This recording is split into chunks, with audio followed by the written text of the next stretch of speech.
memperingati Hari Anti Narkotika Internasional. Minggu 26 Juni, Badan Narkotika Nasional menggelar malam renungan di Pantai Mertasari, Sanur.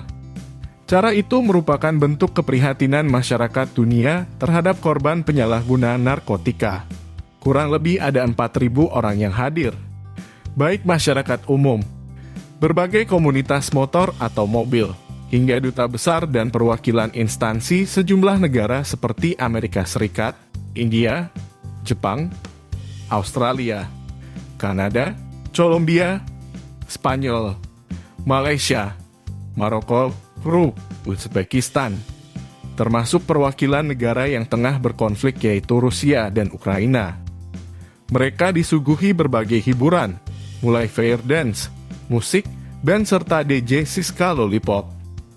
Kepala BNN RI Komjen Pol Petrus Reinhard Golose menyatakan, kegiatan tersebut adalah bentuk keprihatinan sekaligus momentum memperkuat aksi dan kerjasama perang melawan narkotika.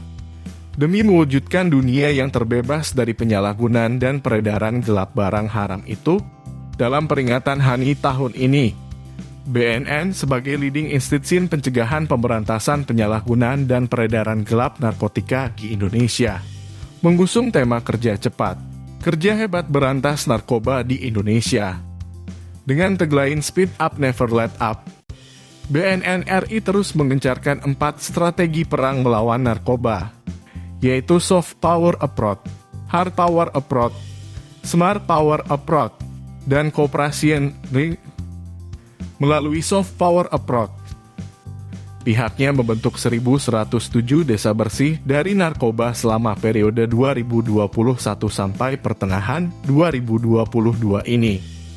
Sementara Hard Power Approach adalah upaya penegakan hukum melalui sinergitas yang dibangun dengan Polri, TNI, serta Bea dan Cukai.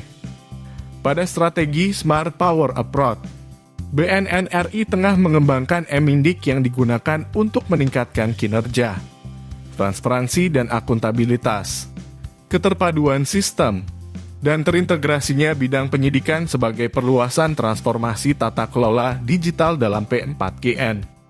Adapun kooperasian adalah strategi menjalin kerjasama nasional dan regional, serta internasional dengan negara-negara Amerika Latin guna mewaspadai peredaran narkoba jenis kokain di Indonesia. Tim Bali Express melaporkan.